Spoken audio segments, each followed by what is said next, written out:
families, starting businesses, and hiring workers. So it's very important to me that for all who live here and visit here, just know how beautiful our city is and how proud we are of all that we've accomplished here. We're unique in other ways as well. Though we pay taxes, in fact, we pay more than most states per capita. We're not a state.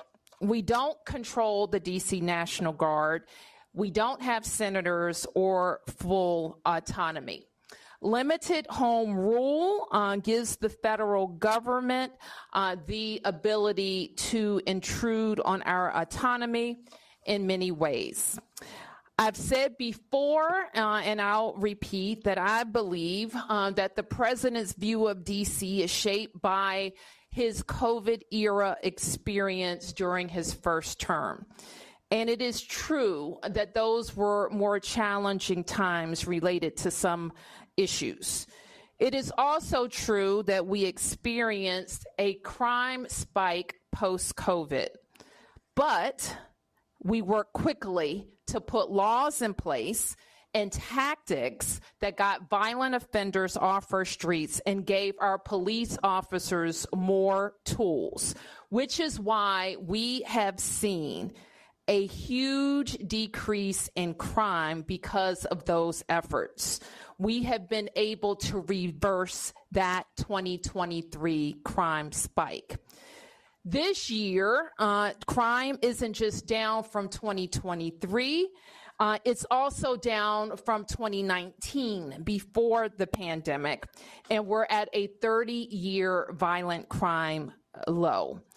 We're not satisfied. We haven't taken our foot off the gas, and we continue to look for ways to make our city safer. We know, however, as most have heard from the president's press conference, that he has prerogatives in D.C. unlike anywhere else in the country, including his authority given by our home rule charter to require the mayor, to require me to supply services of the Metropolitan Police Department. And he also has control and the ability to deploy the National Guard. But let me be clear, as our home rule charter is also clear, and the president's executive order restates. Chief Pamela Smith is the chief of the Metropolitan Police Department, and its 3,100 members work under her direction. The Home Rule Charter requires the mayor to provide the services of MPD during special conditions of an emergency, and we will follow the law. Though there's a question about the subjectivity of that declaration. In fact, the chief has already provided a high-level liaison and point of contact with the federal government and made those initial contacts. The executive order is also clear that the president has delegated his authority to make requests of us to Attorney General Pam Bondi. I have reached out to Attorney General Bondi and hope to schedule a meeting soon. My message to residents is this. We know that access to our democracy is tenuous. That is why you have heard me and many Washingtonians before me advocate for full statehood for the District of Columbia. We are American citizens. Our families go to war. We pay taxes and we uphold the responsibilities of citizenship. And while this action today is unsettling and unprecedented, I can't say that given some of the rhetoric of the past, that we're totally surprised. I can say to DC residents that we will continue to operate our government in a way that makes you proud. We will balance our budgets. We will deploy our services. Our kids are going to start school on August 25th. And we will work with the federal government to do the things that they should do for our city, including making sure that we have the judges that we need, including making sure that all federal parks are supported, not just with law enforcement, but with other clean and safe activities, and including making sure that our economy is supported by rational federal actions as it relates to the federal workforce, federal workers, and federal property in the District of Columbia.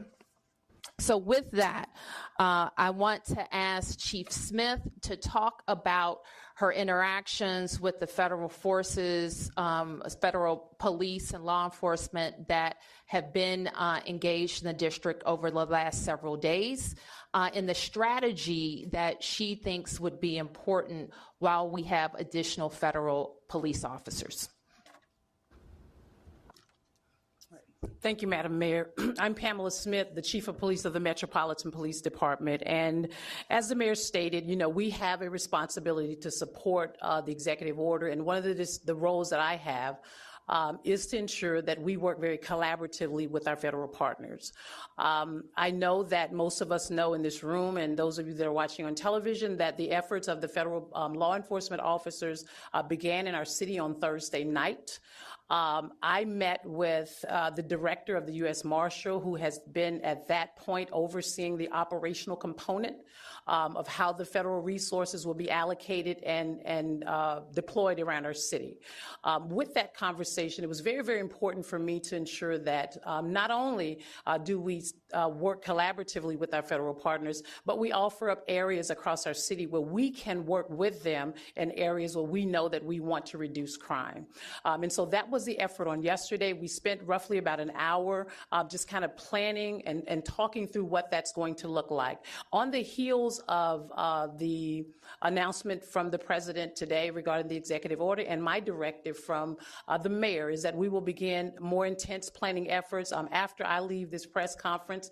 I've also met with one of the other liaisons that have been assigned to work with the U.S. Marshal, along with myself, regarding the efforts around the city for how we will allocate resources. What I will say is this: our relationship with our federal partners is not new. We do this on a daily basis. We are very, very, very much in tune to having federal law enforcement officers working with us on our Capital Area Regional Task Force. Our federal partners work with us, especially on some of our warrant executions. They work very, very closely with us with our Violent Crime Suppression Division, and it is my intent and my police department's intent to continue those efforts. What you will see is an enhanced presence. The second thing that's really important to me, and I'm speaking directly to our community, is that we have a relationship with our community that is very important to us, our community members.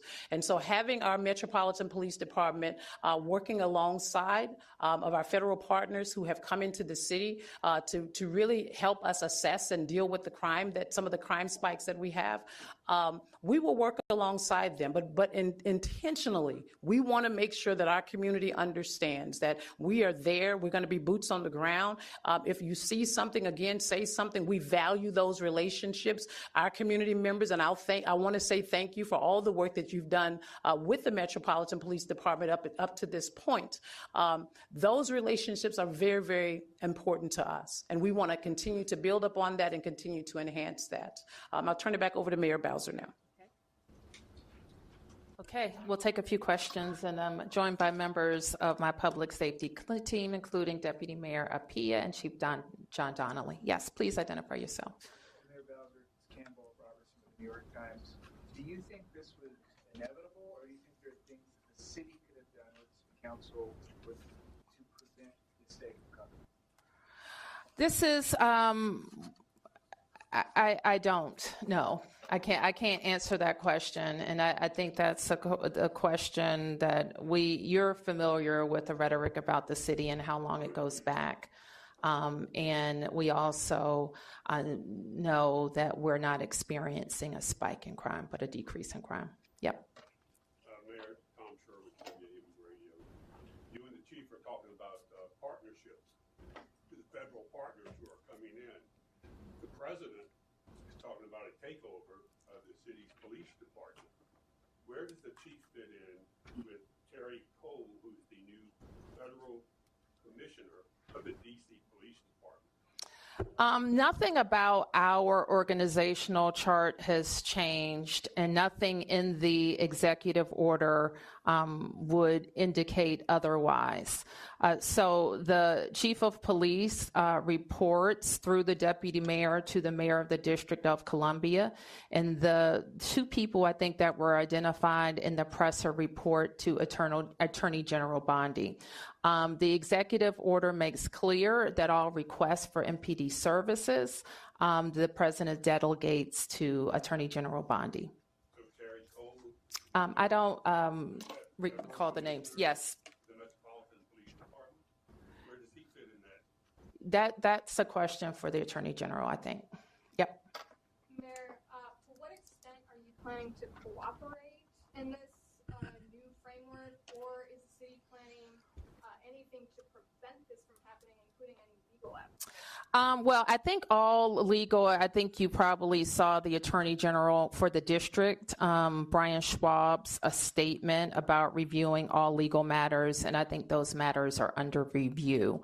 The plain language, however, of the Home Rule Charter indicates that there is a declared emergency. It allows the president, it authorizes the president to make those requests. And it says the mayor shall comply with those requests. So, yep.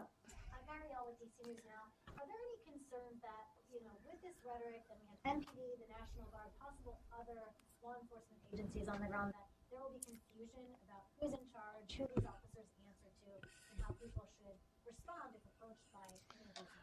Well, we should note, and we have been advised, and we will continue to make this clear that this is needed in our city, that all law enforcement be identifiable by a uniform, a badge, a jacket, so that people know that they are law enforcement. And the chief, in her coordination with the kind of the command on the federal side, will make clear kind of how the protocols for response. And if there's any additional information we need to get out to the public, we will. But the main point is this: everybody should follow the law, the police and the community. And that's the case now. It was the case last week, and it was the case the week before that. So nothing has changed about that. Yep. Be able to respond to the statement that came out from DC Police Union. They've come out saying that they stand with the president and that they have also said that crime is spiraling out of control. They're also calling for the president to go even further and repeal some of the legislation that DC Council passed in 2020. I'm afraid I haven't seen that statement yet, so I don't want to comment on it. We have, worked very closely with the DC Police Union. Some issues they've advanced, I've totally agreed with. Others I haven't. One thing that we are squarely supportive of is making sure that our department can recruit more officers and get to a number that I think we need. We've worked cooperatively with them on recruitment and retention activities, on some other changes to the law that were very objectionable to the union and our members, and we will continue to do that. Yeah. Peace and blessings, man. So, in what way, if any, does this change your strategy in terms of your relationship with the president? You've been pretty cooperative, pretty diplomatic, but he's saying one thing about crime, you're stating facts, and he's still infringing on your role as mayor. So, as far as your relationship and your strategy, are you what do you intend to do as far as, engaging with me? Well, we engage with all officials that impact the district, and that includes the president. So I don't expect that would change from our part. But as far as, and if I may follow up. Sure. Are you going to go what some might consider a bit harder in pushing back do? You know, will your tenor change or intensify? You know, My tenor will be appropriate for what I think is important for the district. And what's important for the district is that we can take care of our citizens. And if people are concerned about a president's ability to have the MPD police department be responsive to the Department of Justice, the time to address that is when we're talking about statehood for DC. If people are concerned about the president being able to move the National Guard into our city, the time to do that would have been when the Congress had a bill that it could have given control of the DC National Guard to DC. So there are things that when a city is not a state and not fully autonomous and doesn't have senators, that the federal government can do. Yep. Yep.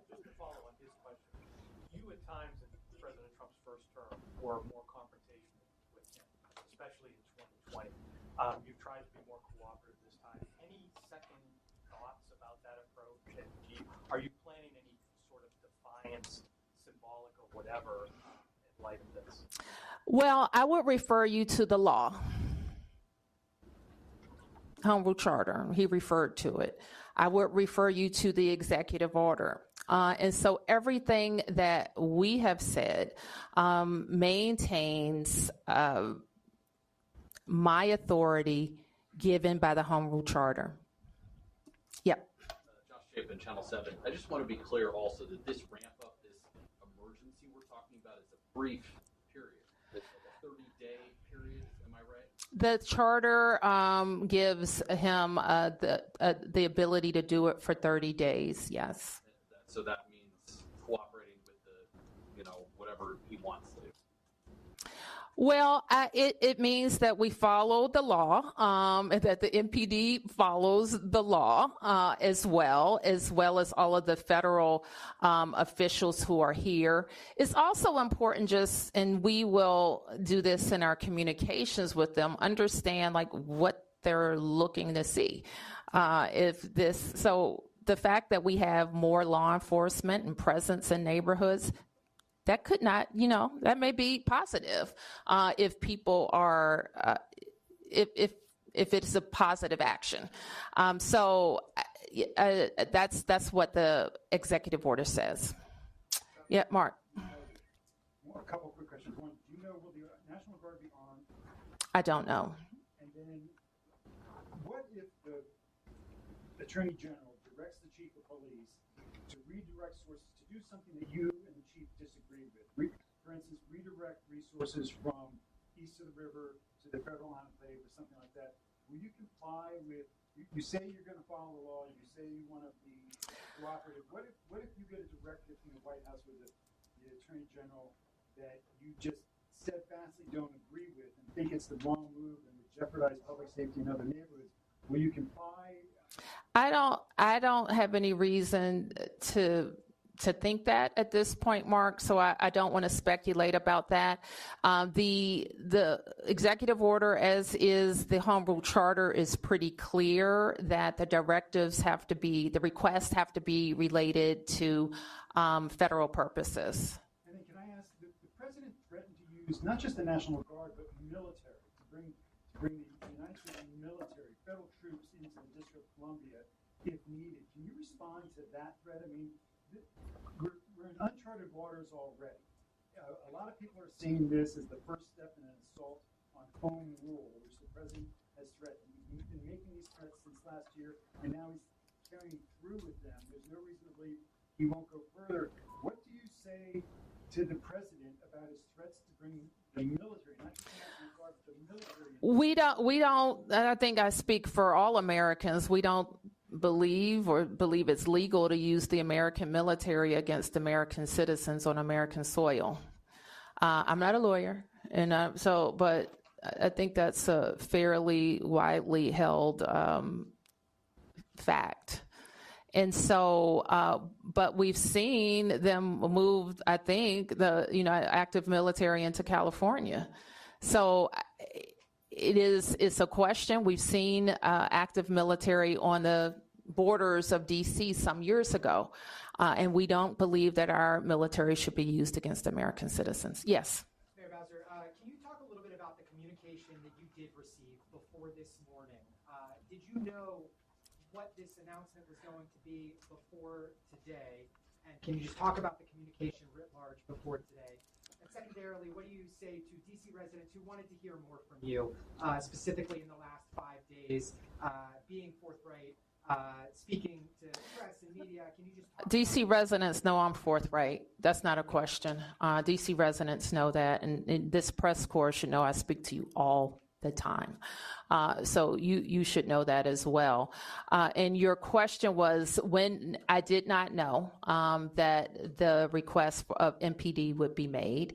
I believed that they would announce that they were going to call up the National Guard. I had one brief phone call related to the National Guard issue over the weekend. Mayor, Yes. Can you identify yourself? Okay. Can you tell us what your main challenges are going to be with Chief Smith and the D.C. Police working with federal officials? And are you concerned that any federal official overseeing the D.C. Police Department is not going to know the city as well as Chief Smith and your officers? Chief Smith oversees the MPD. And all of the requests and coordination for the federal request. I don't really have a doubt that is going to, among those officials who are law enforcement officials who have experience working together, I don't have a big concern about that communication and coordination happening. Who hasn't? Yep. Hi, Emma Huber with the Washington Post. During the conference this morning, President Trump spoke about how he wanted to empower D.C. police to hit back harder.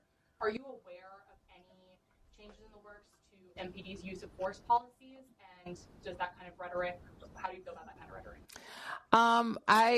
Our police officers are highly professional, well-trained officers that we support with training throughout their careers. We're proud of where our department has come from in terms of their level of professionalism. So they're trained in constitutional policing, and that is our expectation. Yes. Hold on, you've asked a question, one more. Owen Hayes, NBC News, just to follow up on that. Yeah. So will they still be fully subject to local regulations when it comes to use of force, body cameras, while under federal patrol, MPD officers? MPD reports to the chief of police, and they are subject to DC and local laws, as well as federal laws. And that will continue even under this plan? Yes. Yes. Emiliana with News Nation. You said earlier that they did not tell you about this announcement before it happened today. Did the White House or the president bring up their concerns with crime before last week? The president talks about crime all the time. Specifically in D.C.? Yes. Have you not heard the president from the campaign trail? In every conversation I had with him, we're always briefing the president on our progress. In fact, my first meeting with him after he was elected the second time, we went over the crime trends. We went over how we're seeing decreases. So the president is read in on our efforts. Who hasn't? Yep, over here. The Associated Press. A lot of this seems to be perceptions of what constitutes an emergency. The White House and the administration says there's an obvious emergency. Your administration, with numbers of the council, says there is not an emergency here. How do you solve that? Is there an arbitration option? Where does it go from here? Because it feels like, do you agree that it comes down to what constitutes an emergency and what's next? Well, what I would point you to is the Home Rule Charter that gives the president the ability to determine the conditions of an emergency. Now, we could contest that, but the authority is pretty broad. And so, like, if you wanted to say the most outrageous thing, one might say, well, I won't say that. It could be something very small. Like, I'm not saying that that's what he's doing, but it could be. And if he deems it and he puts the meat around it and the argument around what he thinks is an emergency. When we think of emergencies, it usually involves surges in crime, or crime that's not being responsive, or tools that we have that we can't use in the normal course. That's what, when we use an emergency, that's what it's for. Yep. Renal 9, ABC News National. Wanted to see if you could respond directly to some of what the president said this morning. Do you agree or have any thoughts on the picture he's painting? He said that there are, quote, bloodthirsty criminals, end quote, or roving mobs of wild youth, end quote. He also said that DC police can do whatever the hell they want, end quote. Are you okay with that? What does that mean? Do you have any response to him or the White House talking about the DC crime stats? I mean, I think I've already addressed all of those questions. Anything else? Yep. Scott Gellman with WTOP. This morning was described as a federal takeover of MPD. It sounds like you're describing this as Chief Smith is still in charge and everything will run through the department. What will this look like on a day-to-day basis as it relates to what has transpired here? What can people expect to see? Is this an instance where you all work collaboratively for big events and this is something comparable to that? No, I don't, it's not like that. It's not like the special events task force where we work together. And I think I don't want to minimize what was said. And I don't want to minimize the intrusion on our autonomy because it is very different than working a special event. So that is not what we're trying to do. But I think the chief, and I'll turn to her in a second to talk to you about what she thinks is going to be most helpful to MPD. I want to believe I answered the question a little bit earlier, but I think what's helpful to us is that we come together and we look at data, we look at intelligence when it comes to crime across our city, violent crimes as well as property crimes. And so there are other things that the federal government is also very useful for, useful in supporting us, and that is in the city is warrants, right? The execution of warrants, the U.S. Marshals holds those. This will be an opportunity for us to come together and collaborate on being able to go out and execute warrants.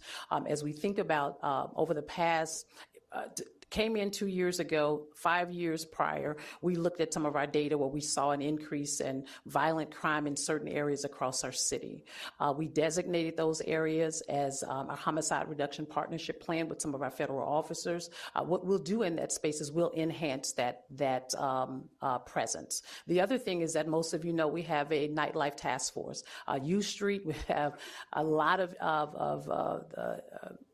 tourists, residents, individuals who come into our city on a Thursday night, Friday night, or Saturday night and enjoy the nightlife culture. We will also be able to utilize that enhanced presence in and around that area and any other crime trends that we might see that will go forth. We have our drug-free zones where we also align our federal partners in those spaces as well as our juvenile curfew zones. May I just follow up quickly, Chief? So again, this morning it's being described as a federal takeover. You all are describing it as an opportunity to enhance the crime prevention strategies you have in place. What to the community who's confused about the discrepancies, where does it fall? Well, I just articulated to you where it falls. And what I mean by that is that with respect to the two federal partners who will be working alongside me, the operations and the administrative liaison, we have a meeting scheduled for today right after this meeting, and we will be able to create an operational plan for our city that will continue to keep our city safe. Chief Smith, I just have one question. You just broke the rule. Maybe somebody else haven't asked the question already. Okay, is that it? Okay, all right. Question. Yes, sir. Data a lot we've talked about. Mm-hmm. Data has come from MPD saying that crime has been going down. However, this morning Trump did cite a report where a sergeant was accused of messing with the crime numbers. So would you be able to respond to some of what Trump said directly this morning? Well, I cannot respond to any internal investigations, and I think, as you know, we do not talk about personnel actions with regards to our personnel. Sam. No problem. Two-part question. For me? Yes. Okay. And this is in regards to the youth. What is your professional assessment of how MPD has handled the so-called youth takeovers? And I guess the second part of my question might be more appropriate for the mayor, but. Well, can I ask the first question? Then you can ask the mayor the second question. I think when it comes to the juveniles, and I've said this, you know, I'm very passionate about young people who are going to do great things in our city, and we have a lot of young people who are moving in that trajectory and in that space. The problem is we have a small subset of young people who do not. And I've said to parents, you need to know where your children are. We've talked about this over and over again. The mayor has enacted an executive order so that I, as the chief, can designate juvenile curfew zones around our city so that we can still give young people the opportunity to be able to be in those spaces based on what the laws and the regulations state, but we won't allow the disruptive behavior. And we've seen that time and time again. We've looked at intelligence. We've looked at data. Sometimes we look at things that are on social media to help guide our decisions. We want young people to be safe in our city. We want them to be able to enjoy the activities of our city, but we're not going to tolerate that kind of criminal activity that we've seen in the past. The juvenile curfew zone that was enacted, we've seen a decrease in our juvenile participation in those locations. No doubt. And Madam Mayor, yes.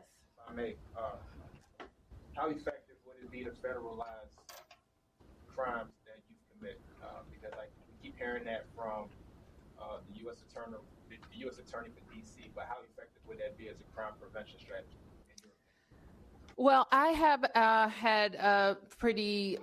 We had a meeting with the U.S. Attorney for the Janine Pirro last week, and she does have a lot of interest in juvenile crimes and how her office can be more engaged. What I committed to her then was having some conversations around the laws that she's concerned about with members of the council and seeing if there's any possibility of a omnibus to change that. With regard to who prosecutes or what crime she can prosecute, that's not a local law change. That would be a congressional change.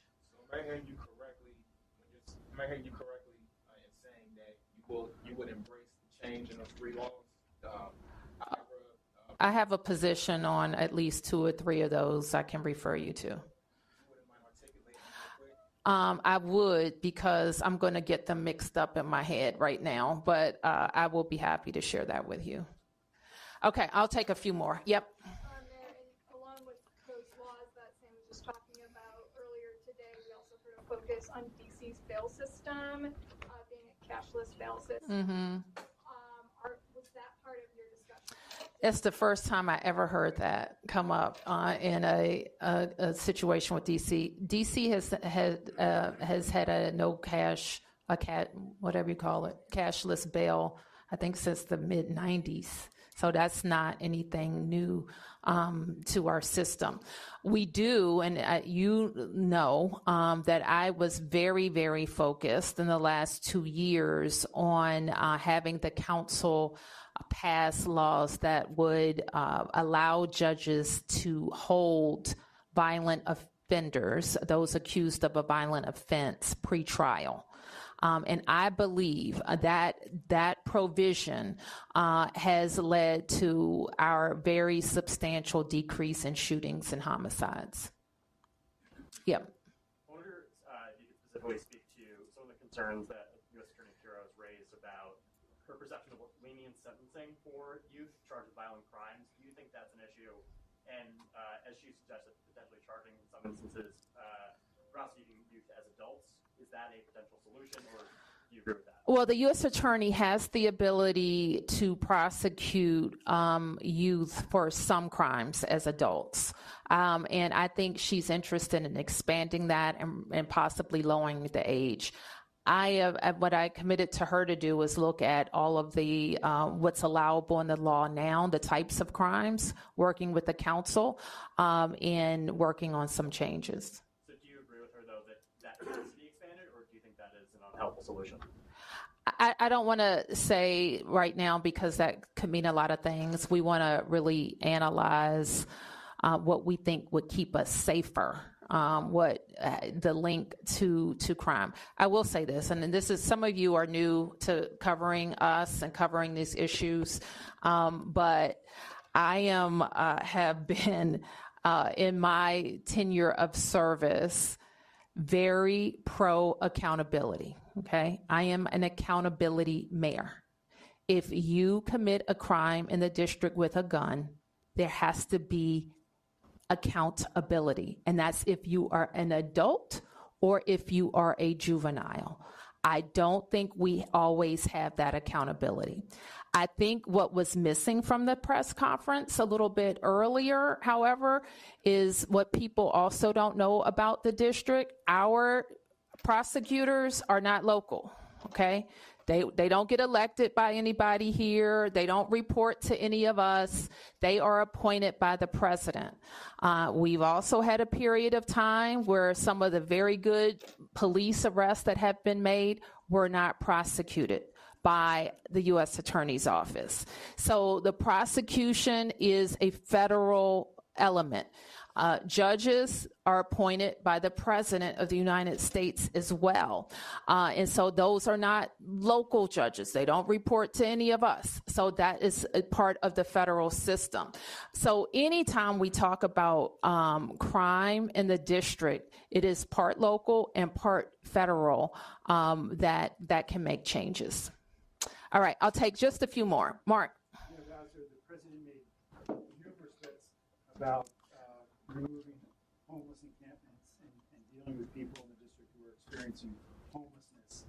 Can you talk about what preparations that you're making, your administration is making to facilitate this and what this, have you had any of those conversations with the White House, what that's going to look like and where these people would go, if they would be FD12 We really haven't gotten any more detail about the plans, about the words that he said. It wasn't referenced in the executive order that came down. So we're going to work. And I believe he had a previous executive order that also identified Attorney General Bondi as a point of contact as it relates to homelessness. And such. So we'll follow up with her. Okay, last two questions. Yes. I want to go back again to the Federal Commissioner of the Metropolitan Police Department. It sounds like the chief has described this person, Terry Cole, as an advisor, as a liaison, as something. The president, people were saying that person, this Terry Cole, is going to be in charge of it. I can't really comment on that, Tom. I can only tell you what's in the executive order, and that's what controls. Yep. Will DMHS be coordinated with law enforcement? Can you identify yourself? Hi, I'm with Street Sense Media. Okay. What's your name? Maddie Kessler. Okay. Thanks, Maddie. Yeah. Will DMHS be coordinating with law enforcement when it comes to increased encampment clearance for disaster? And then if AG Bondi directs local law enforcement to arrest or move people homelessness out of DC, will Chief Smith comply? Well, let me just say what MPD needs to be focused on, and it's violent crime. We simply, like our force, when the chief deploys every day and every night, is focused on people who are committing crimes in the district. So I'll leave it at that. Mayor, one more if I could. Okay. You testified to Congress after the 2020 racial justice protests when there was concern that Trump might take control over MPD at that time, that would be a complete disaster, and that you were worried that you're going to lose control of the city. Can you reflect on this moment today? Do you feel that you're at risk of losing control of the city? Are you worried this is going to be a complete disaster? I'm going to work every day to make sure it's not a complete disaster. Let me put it that way. And I think that with Chief Smith's leadership and her expertise in both the federal space and the local space, we are going to do our level best to maintain, as the chief talked about, to maintain the trust that DC residents have in us. What could be a disaster is if we lose communities who won't call the police. That could be a disaster. Well, it will be a disaster if communities won't talk to the police, if a crime has been committed and could help solve that crime. That could be a disaster. It would be a disaster if people who aren't committing crimes are antagonized into committing crimes. That would be a disaster. So we're going to work every day to get this emergency put to an end. I'll call it the so-called emergency, and continue to do our work.